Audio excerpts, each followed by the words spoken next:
The stock rally pauses in Europe as euphoria ebbs over the jumbo Fed cut. Meanwhile, the yen erases gains as the BOJ signals no rush to hike. Nike actually replaces its chief executive with a company veteran in a bid to return the struggling brand to its glory days. Plus, Mercedes plunges after slamming the brakes on its outlook, blaming poor sales in China in the latest sign of trouble for German automakers. So welcome. It's Friday, so happy Friday.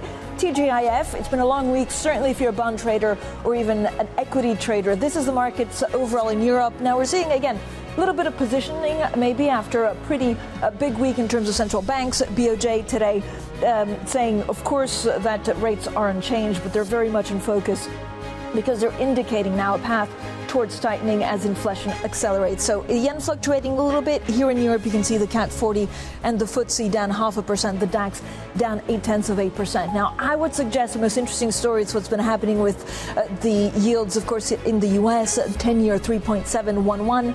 S&P futures practically unchanged, down a touch, and then you can see yen 143.68. We'll also look at gold. Now, there have been a number of chief executives this week that have left. Nike has ousted the chief executive, John Donahoe, and is bringing a longtime executive, Elliott Hill, out of retirement as it tries to return the struggling brand to its glory days. Now, Hill joined Nike in 1988 and served as president of Consumer and Marketplace before he retired in 2020.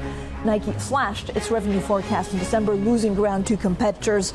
And we don't have a pre-market, or we do have a pre-market. You can see 12 that's FedEx. We'll get to FedEx in a second because it says that business would slow in the year ahead. If we have Nike, as soon as we have the pre-market, I'll actually bring you Nike as well. So we have huge conversations. Nike, I'm told, is up 6% in pre-market. So we'll have a look at what this means for the indication and where they go next. So for the conversations that matter and the insights you need, let's get started.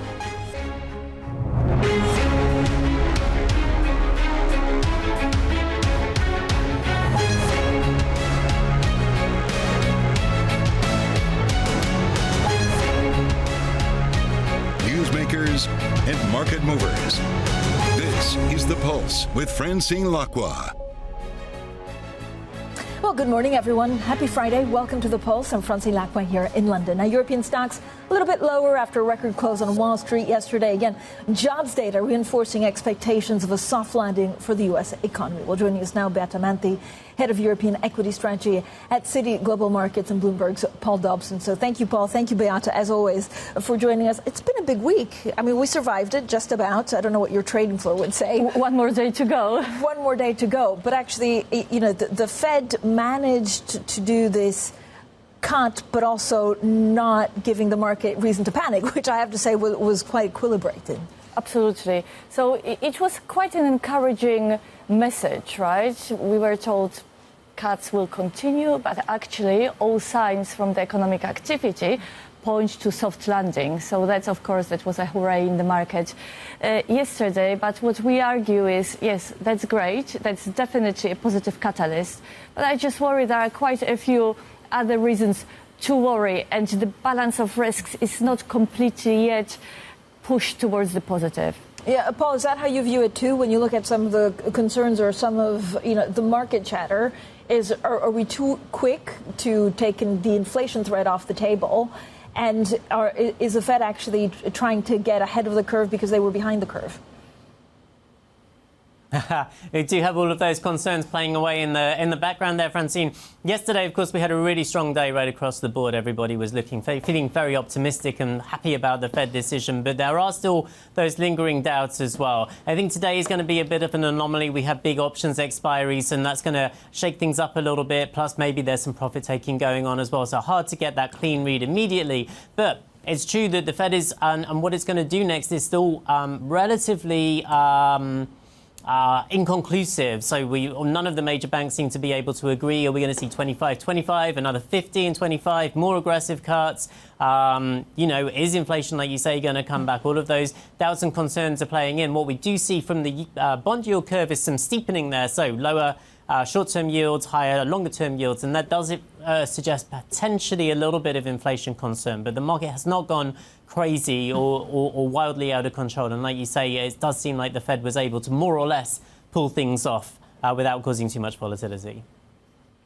There you go. I like that. More or less actually pull things up. Beata, when you look at the balance of risks, I mean, I guess you put China in something that, big question mark. What else do you have worries about?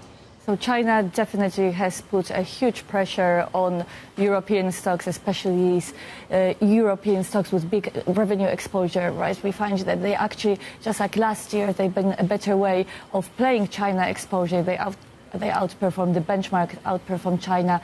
This year, they not only did they underperform the benchmark, they underperformed China, which is down as well. So big pressures there. But of course, we can go on. Manufacturing, PMIs rolling over in Europe, pressures to growth, services holding up, right? So this is holding up the GDP growth at the current level. But of course, we also watch very carefully the dynamics of the labor market in the US. So yes, the Fed told us that for now the economic outlook looks okay and stable, but of course we do see these weakening underlying trends in the labor market. And Beata, do you worry about a lot more softness than we're actually seeing coming through? So is there a danger that we talk about a soft landing, and a soft landing can mean this or this, but actually that it could go wrong at any moment in terms of labor market, because especially the bottom 20% are really struggling. Absolutely. There is a stickiness in labor market. When it turns, it continues, right? The question is to which level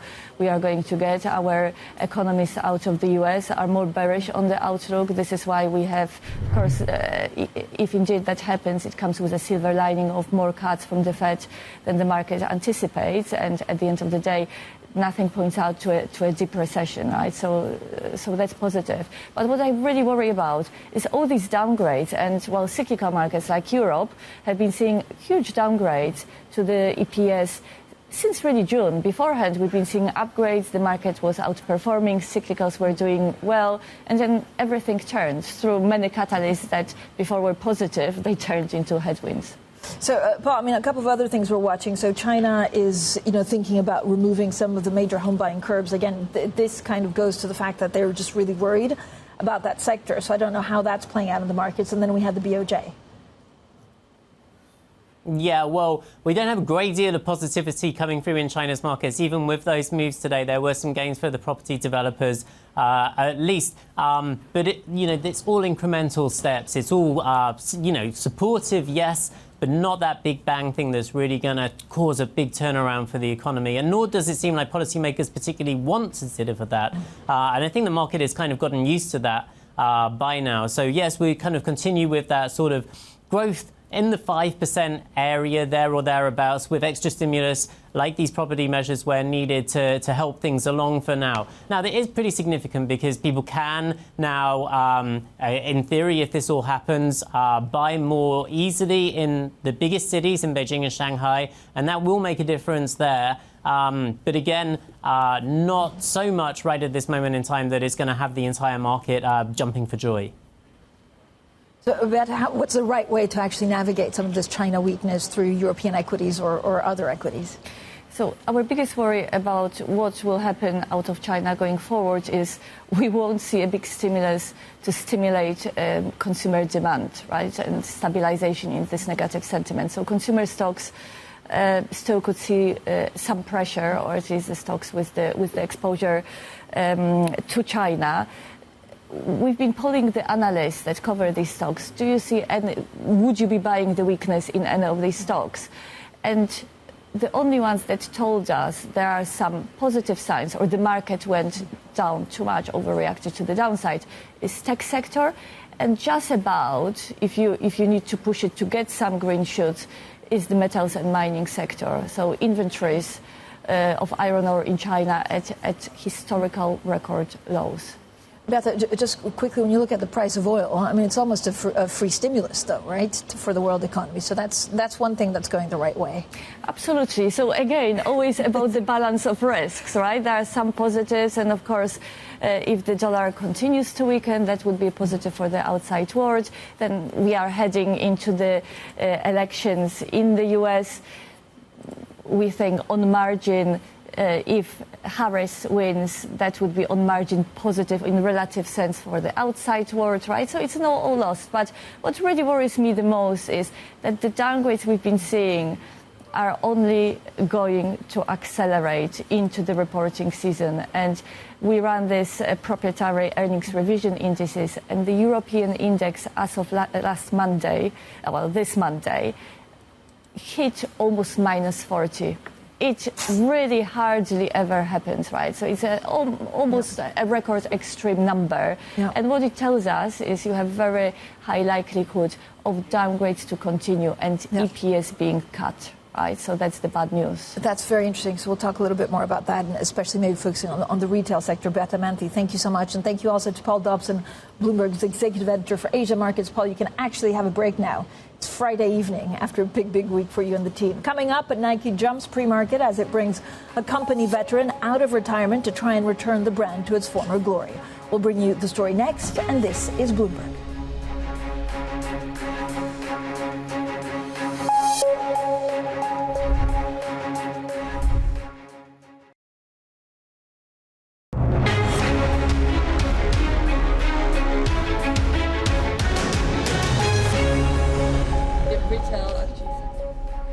Now, Nike has ousted its chief executive, John Donahoe, and is bringing company veteran Elliott Hill out of retirement to try and return the struggling brand to its glory days. Now, Hill joined Nike in 1988 and served as president of consumer and marketplace before he retired in 2020. You can see pre-market actually gaining some 7%. Now, Nike has tumbled around 25% this year on falling sales and customer defections to rivals like Hoka and Adidas. Now let's discuss the story and consumer strengths more broadly with Andrea Felsted from Bloomberg Opinion. Then we talk UK with Dan Hansen from Bloomberg Economics. And of course, to tie it all together, Beata Manthey from Citigroup Global Markets. So thank you all for joining us.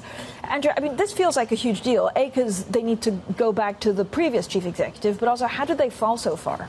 Well, it was two things, really. It was John Donahoe wanted to turn Nike into a combination of a luxury brand and a tech powerhouse, and that started to work, first of all, but then it didn't, because they moved away from the traditional retailers that they had sold through, and that left room for lots of rivals, you know, Hoka, on all these upstarts that really have nibbled away at Nike's sales. But is it a problem for pricing? I mean, is it a Nike problem, or does it go to more weakness in that space? It's really a Nike problem. Another thing is they just haven't had enough cool sneakers. The fashion has really changed away from the chunky basketball size styles to the low-rise Adidas terrace styles, and they've been slow to get some hit styles. They've been slow to move into that change, and that's really has what affected the business. Okay, interesting. I mean, they're very popular with 12-year-olds. I can tell you that for free. Maybe Dan has a couple of Nike as well. Still, no comment. No comment. Talk to me about UK retail sales. Yeah. I mean, when you look at kind of, you know, they picked up pace in August, but then Catherine Mann is also saying there's growing evidence of consumer weakness. Yeah, so this is a really interesting story in the UK. I think coming into the year, we were talking about strong real income growth, how the consumer would drive a recovery in the economy. And consumption it's been okay. But actually, against the backdrop of how strong wages have been, consumers continue to save more. And this is the story that Catherine Mann's telling us, is there's been this sort of structural shift in the psyche of consumers. Because we've had all these shocks to the economy, all the economies around the globe. And is it the case that there is this shift in preference, that people just want more money in their bank to be sure of that rainy day fund? It's when it hits, they have the money there. So I think the story for the UK and the UK consumer is there's probably going to be consumers are going to be the main driver of the economy. They're the biggest bit of the economy. But it's consistent with the first couple of quarters of the year where we had very strong growth, that being a one-off, and then moving into the second half of the year, you probably move down to, I would say, trend rates of growth, so 0.3%, 0.4% a quarter. So I think that's all consistent. Of course, the thing on the horizon that's worrying people, and we've seen from the consumer confidence data, is the budget. And that's the sort of curveball that we're going to get on October the 30th. But I think bigger picture, and if you look at sort of underlying trends, consumers look in a pretty decent place, and it's really on them as to whether how much they're going to sort of put their hand in their pocket and spend. Beata, this goes to some of the surveys that you had about some of the companies' earnings per share having to go weaker. I don't know where retail sits in this, because the luxury companies were doing extremely well, and now there's a lot more concern about some of them. So I don't know if it's company specific, again, because you don't have the right product, or whether there's just going to be a shift downwards for all retail. Absolutely. So if you had assumption at the start of the year, if you knew consumer would be weak, you would probably be bearish on the retail sector in Europe. But actually, it has been doing quite well. Yeah. So the more on the upper side, the luxury goods, which of course the exposure to China has been a big drag there on the performance and on the EPS, have underperformed. Retail has held up okay. So it's really this fast fashion. Yes, consumer confidence is weak, but it's not very bad, right? We are not in a recession. There are these savings. And the consumer is spending, but just on cheaper goods, where retail sector actually falls into.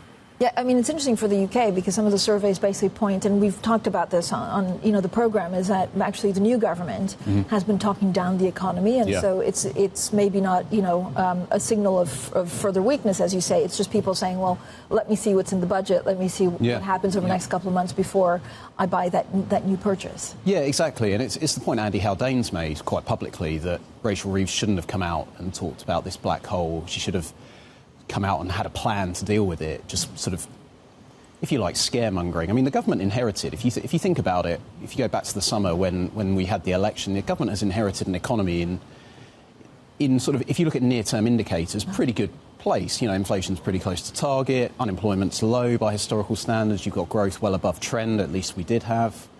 And since then, there has been this quite negative narrative being spun by the Labour government, and it's about blaming the Conservative government for all of this. And I think there really needs to be, and the evidence, as you've just said, that affects people's behaviour. So I think there needs to be a shift in narrative a bit. Think about forward, how we're going to fix this, not blaming people for what we've inherited. And I think the budget's a point at which, hopefully, they reset and they say, look, this deals with the problem. Let's now look forward and try and sort of, get the economy going again. Andrea, you have a great industry because it really is kind of at the cusp of what the economy, I mean, it's probably one of the earliest indicators of probably a shift. Have you seen, when you look at the luxury companies, is it because there was too much euphoria on how much they could sell, or do you think there's an actual shift of people saying, even the ultra-wealthy saying, well, hold on, let me see what's next? The luxury industry has been in probably a super cycle for the last sort of the 3 years, 2020 to 2023. It was really, unprecedented growth. They put prices up. Some consumers were priced out. That aspirational consumer was priced out. The wealthy were still spending. Now we've got China. We've got to see whether this is a cyclical issue or whether it is a structural issue away from luxury. I think it's cyclical rather than structural, but we're still at early days. So when do you find out? So it's not, you basically have to strip out the companies that have the it bags, right, or what's selling to see what happens to the rest of them. And it's very polarised. You've got LVMH still has got the might and the dominance. You've got Hermes, people with long waiting lists for bags, but then you've got Gucci, Kering's Gucci, you've got Burberry that are trying to turn themselves around and that are really suffering in this environment. And when you look at consumer spending and therefore look at European equities, is there a big difference between Central Europe to what is happening in the UK, which is holding up a little bit better than expected, especially if we're going to see the Bank of England go steady as she goes? Absolutely. So the sentiment in Europe has been subdued for quite some time, right?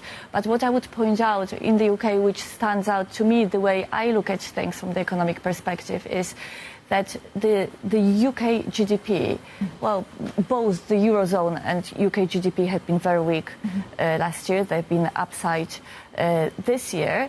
But the biggest upgrade to the GDP, and of course consumers' consumption is the biggest part of GDP mix, have been upgraded the most, right? So it feels to me that in comparison to the rest of the world, that's one economy that keeps being upgraded and defies expectations. So the growth is still low, but it's picking up. You can see the same in PMIs. It's quite interesting. Yeah, so interesting. Thank you all for joining us. Andrew Felstedt from Bloomberg Opinion, Dan Hansen from Bloomberg Economics, and Beata Manthey of Citigroup Global Markets. Much more to come, and this is Bloomberg.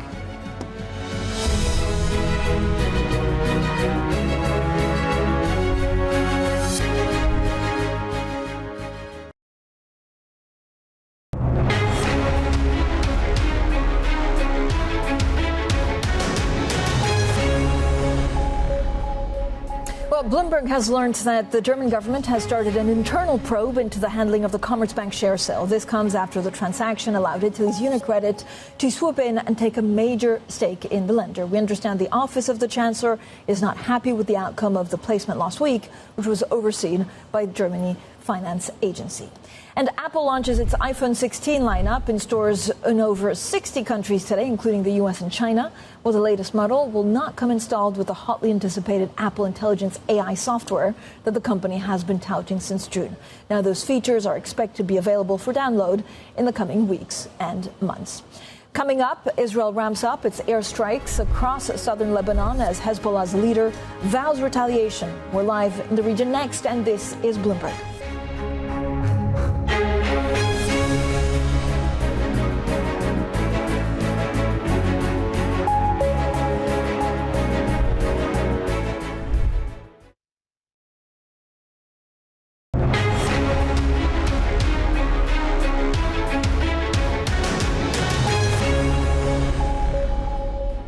Good morning, everyone, and welcome to The Pulse. I'm Francine Lacqua here in London, and these are your top stories. The stock rally pauses in Europe as euphoria ebbs over the jumbo Fed cut, while meanwhile the yen erases gains as the BOJ signals no rush to hike. Nike jumps pre-market as it replaces its chief executive with a company veteran in a bid to return the struggling brand to its glory days. Plus, Mercedes plunges after slamming the brakes on its outlook, blaming poor sales in China in the latest sign of trouble for German automakers.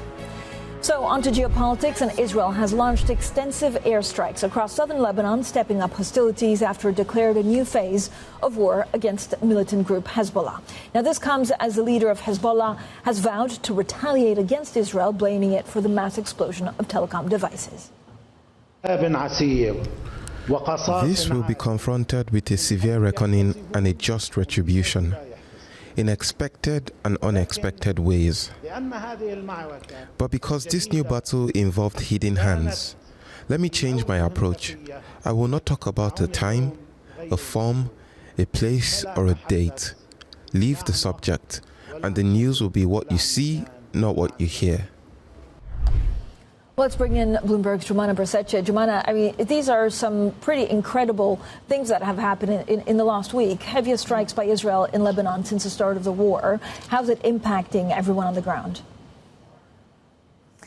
Yeah, well, Francine, it's difficult to imagine a week such as the week that was seen in the last couple of days in the Middle East region. And let me just recap as well, because there was a lot of attention on Hassan Nasrallah's speech yesterday. This is the first time the Secretary General of Hezbollah had said anything in public since those series of explosions rocked the country both on Tuesday and Wednesday. The Lebanese Health Ministry now saying that those explosions have taken the lives of 37 people, injuring 2,800. But in the speech yesterday, Hassan Nasrallah blamed Israel for the attack, saying that they had crossed all red lines, but then also conceded it was actually a huge security and humanitarian blow. And he said the attacks will not deter Hezbollah from firing on Israel. Interestingly enough, Francine, he also was very explicit about the connection between Hezbollah's ongoing strikes on Israel and the war in Gaza, saying that they would only halt attacks if Israel stopped the aggression on the people of Gaza and the West Bank. Now, concurrently, many eyewitnesses said that during the course of the speech, some Israeli air jets were flown over Beirut, breaking through the sound barrier, causing some sonic booms. And then later in the course of the evening, there were reports of hundreds of strikes on rocket launchers on Hezbollah infrastructure in the southern part of the country. And according to Lebanese security officials, this is the biggest wave of airstrikes on Lebanon since October the 7th. And so if you piece together everything that has happened this week and also the commentary from Israel, the Israeli Defense Minister Yoav Gallant saying the center of gravity has moved to the north, what we are seeing now is an intensification on both sides. There has been an escalation on the Lebanon-Israel front. Jumana, thank you so much. Jumana Bersetche there in Dubai now. For more on this, let's also bring in Ross Matheson, Bloomberg's EMEA news director. Ross, I mean, this feels, of course, like an escalation, but it also feels like a moment in time where we'll maybe look back and say this could have been handled differently. What's the U.S. doing? Well, the US has been urging calm, as it's often done, over nearly a year now at this point, and saying obviously that intensifying with Lebanon, with Hezbollah in Lebanon as well, is probably not in the interests of Israel itself. But really what we've been seeing from the US and the US allies and countries in the region are these efforts to manage this situation throughout. So manage it in terms of trying to get a ceasefire in Gaza between Hamas and Israel. And we know that that's still struggling very much, and time is running out on that front to get there before the Biden administration changes over, for example. And now, as Jemima was saying, we've got tensions really picking up in Lebanon with Hezbollah, and the prospect, again, of a widening conflict in the north. So Israel fighting on two fronts there. And allies concerned, if you've got two big fronts happening, at what point does it escalate even beyond that into more of a regional conflict? But what's the end game for Israel here? Why are they going after Hezbollah in Lebanon? Well, certainly they're determined to return their residents to the north of the country. These are people who've evacuated because of the daily rocket fire that's going on, over the border. And they say they want these people to return. And that's a war aim, as they call it. But by doing that, they have to protect the north. So they've got to bring their soldiers out of Gaza to the north. They've got to engage more with Hezbollah. And then, of course, what we saw this week with the exploding pages and other devices. And so they feel that they've got to do this. But, of course, that just escalates with Hezbollah, and again, the prospect of retaliation is in the air.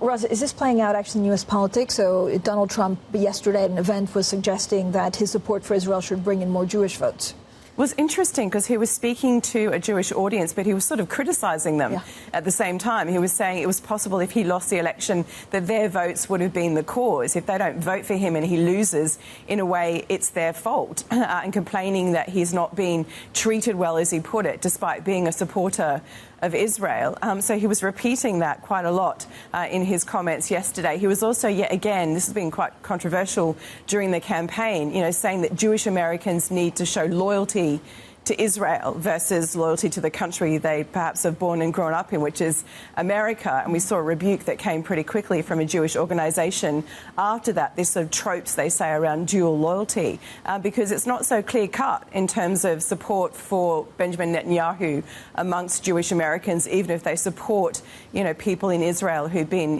hit also by this conflict. So he's treading in some pretty complex ground there, and was a sort of an odd campaign stop to do anyway versus being out in the Midwest where he probably needs to be. And Rosa, on the other side, the Democrat Kamala Harris, so we had some new polls this week, but she also had a star-studded event and was interviewed by Oprah. Well, in the battle of her celeb endorsements, you'd have to say that Kamala Harris is winning. Taylor Swift, Julia Roberts, Oprah Winfrey last night. I mean, how much that matters, it's still a bit hard to know. But what it is a push to not just convince swing state voters, but to get Democrats out to vote in general, because that's the thing they really need across the board. They need Democrat supporters, existing supporters of the Democratic Party and of Kamala Harris, to turn out and vote on Election Day. And that's what these campaigns are really about, not necessarily bringing in other voters, but getting those people to turn up on the day. How much that sways it, it's hard to see. But certainly you can see, that those campaigns going out heavily on social media across the country, being held in Michigan, very important area for Kamala Harris, and a strong endorsement from Oprah Winfrey. So a strong endorsement from Oprah Winfrey. And actually in the interview, she was also, I didn't know that Kamala Harris was a gun owner. And she said, that she'd be ready to use it. Does that help with the undecided voters? Was that strategic? Well, it's interesting through this campaign because she's been a bit hard to pin down on some things. She's not in a lane, in a way, as a Democrat? Is she a progressive? Not really. Is she in the middle as a centrist, a Democrat? Not really. She has her own policies that kind of straddle all these areas, and she's certainly trying to draw those voters in. She's been very much cloaking herself in the American flag during this campaign, embracing again, you know, Americana in her campaign speeches and her events. You know, so I'm going to take that back from the Republicans because we're patriotic, and part of that is appealing to people around issues, national security, feeling safer in your home, issues around immigration, perhaps a tougher line on that, and saying, you know what, I own a gun and that's okay. It doesn't mean that she doesn't advocate for gun control, and certainly she's talked about that, but she was saying, like, I understand why some people may want to own a weapon. So why the sudden jump in polls, actually? I mean, she's done, I think she's in certain polls 6 points ahead. Is that because she won the debate and it just takes a little bit of time to filter through? Well, it's interesting because the polls where she's ahead are sort of national polls, so they're a bit harder to get a direct read from. She's 6 points up in some of those, as you say. But what we want to see is the very specific votes about very specific parts of America. Again, those 6 to 7 states. And there, you know what, it's still really, really tight. Okay, Ros, thank you so much. Terrific briefing as always. Ros Matheson, they're in charge of our news desk. Now, coming up, why reshaping transport in Asia could be a $1.3 trillion opportunity. Our interview with the founder and chief executive of impact investor Leapfrog. That's next, and this is Bloomberg.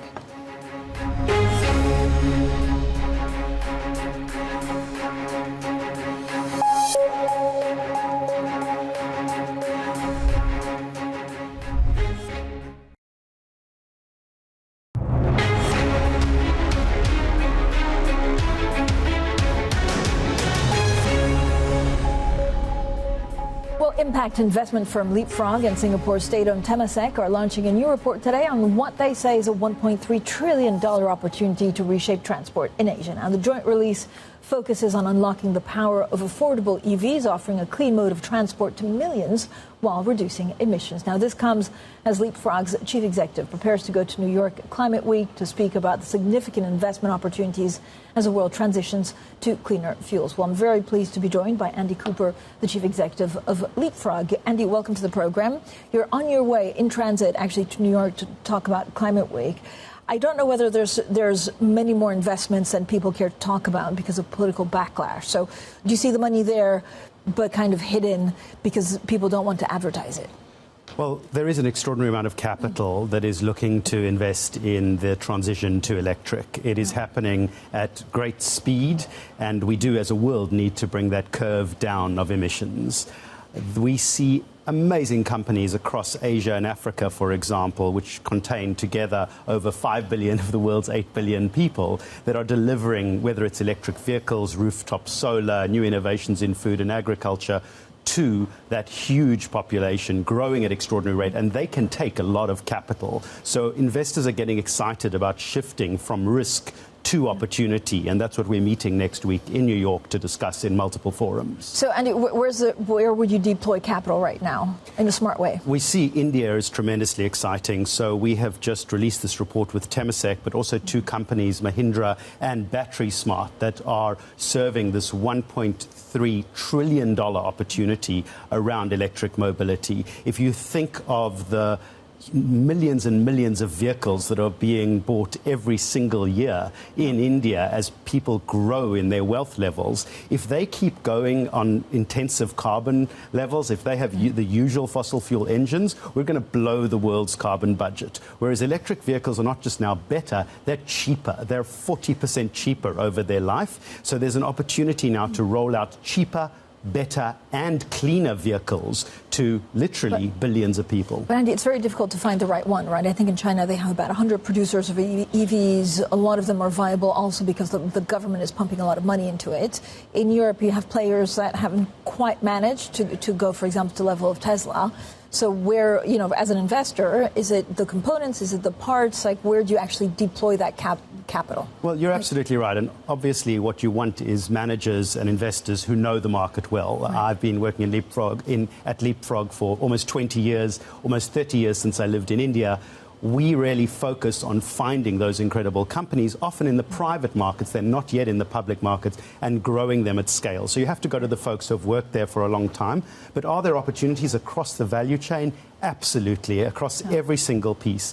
What we're most excited about is the distribution piece, really that last mile of the billions of emerging consumers, because those people's income is increasing actually vastly faster than the average, albeit off a low base. And as they do that, as women no longer have to go in a car driven by a man or a bus driven by a man, but can take their own electric scooter to work or to school, you see a very dramatic change in the distribution of these kinds of goods, and the companies that deliver that are growing very fast. So that's where we see a great level of excitement. And you're comfortable that we have the technology, because sometimes, for example, in hydrogen, you have the technology, but then you have better technology in 2-3 years. So is there, some investors say you can't scale too quickly because then your scale, it's like the USB keys, you scale but with the wrong USB key and then you can't fit it. Yeah, so there are areas where we have not reached the green tipping point, but there are areas where we are far beyond it. Electric mobility mobility is a case in point where we are far beyond it. It's actually 40% cheaper, right?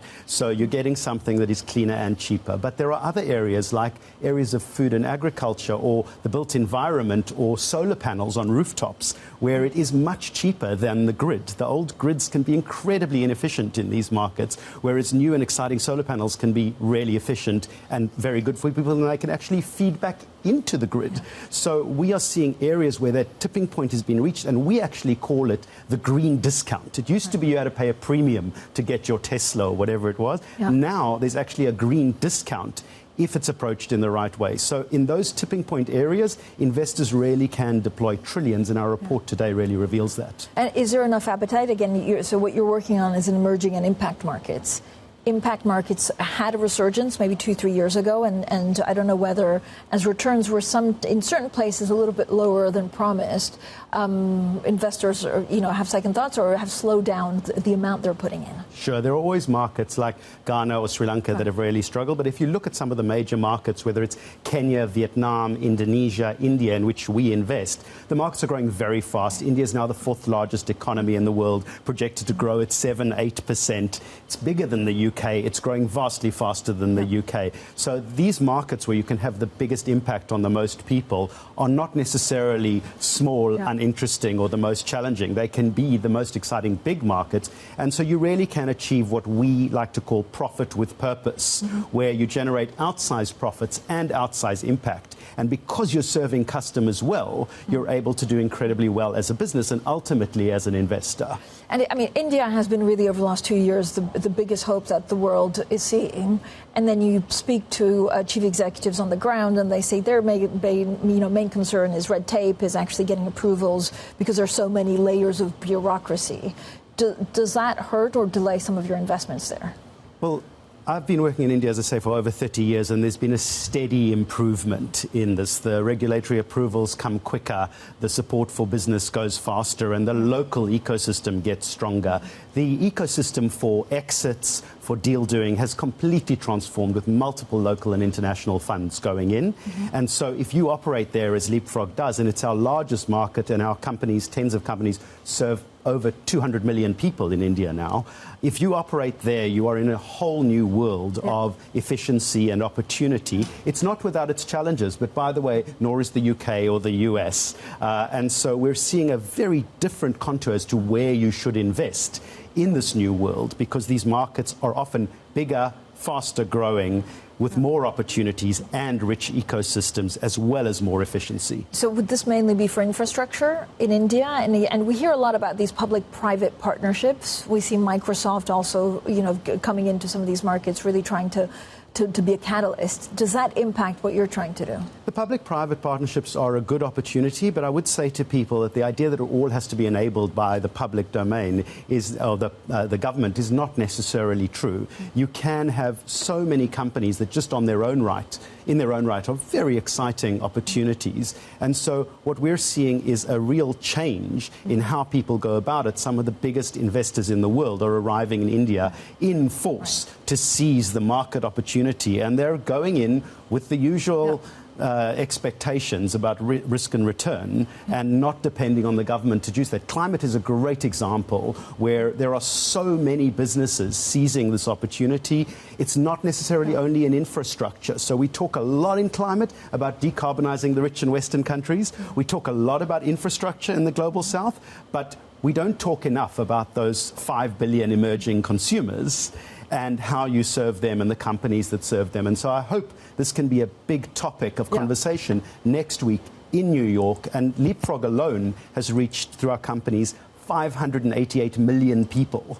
So the idea that this is not a scaled opportunity, the idea that you can't make a lot of money while doing a lot of good, is a very old and poor idea. And I think profit with purpose has really been proven in these markets in recent years and by determined players. Andy, thanks so much for joining us. Andy Kuper, their founder and chief executive of Leapfrog Investments. Now, coming up, Mercedes cuts its full-year forecast in the latest signs of trouble for German automakers. We'll have plenty more on that next, and this is Bloomberg.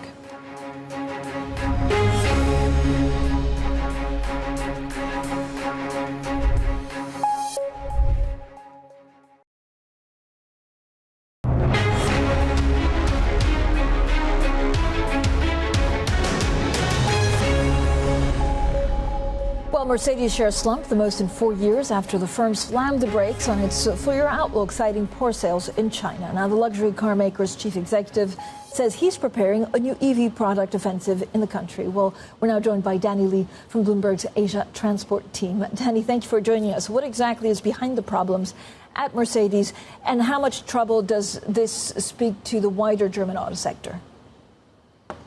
Yeah, another German auto brand, a top household name, in trouble because of China. And what we are seeing in China is a weak consumer sentiment for certain cars, changing consumer habits, and particularly the rising competition from Chinese automakers, as we have been documenting for many a year now. And so we are seeing this problem emerging for Mercedes. And when you take a look, rather, at all the other brands out there, Volkswagen facing problems back home in Germany, you also have Porsche and also BMW facing challenges, and challenges on production, on the supply chain, facing with unions and R&D and strategy. So it speaks to a wholesale problem facing the German auto industry, and you have to just wonder who else is out there that's facing problems.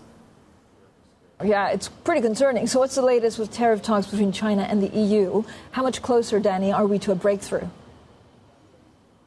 Well, there seems to be more positive mood music between Brussels and Beijing, and we heard from both sides saying that they will be stepping up with more intensive talks as the deadline nears, basically September 25th, potentially a vote in Brussels on these tariffs. And so these both sides will be working very closely to see what common ground that they can find in order to try and avert this potential tariff situation. So, Danny, overall, what happens next? Are we going to see, is the market just going to be on tenterhooks to see if this happens to anyone else? I think so. And clearly that Beijing is looking at maybe some kind of compromise. And we've been looking at this talk of maybe some restrictions on how many, for example, Chinese EVs are exported into the European market, maybe even some price control. It's not something that Brussels had originally thought as something that would work, but at least both sides are trying to hash out some kind of agreement, because at the end of the day, for both sides, no one wants a rising escalation of this potential trade war. Danny, thanks so much. Danny Lee there from Bloomberg's Asia Transport team. Now, Nike has ousted chief executive John Donahoe and is bringing longtime executive Elliott Hill out of retirement as it tries to return the struggling brand to its glory days. Now, Hill joined Nike in 1988 and served as president of consumer and marketplace before he retired in 2020. Nike slashed its revenue forecast in December, losing ground to competitors. You can see Nike gaining some 6.6%. FedEx, on the other hand, is kind of getting slammed pre-market. It says business should slow in the year ahead and reported a worse than expected quarterly profit and a warning sign about the direction of the U.S. economy. Up next, Bloomberg Brief, Danny Berger and Manus Krajny in New York. This is Bloomberg.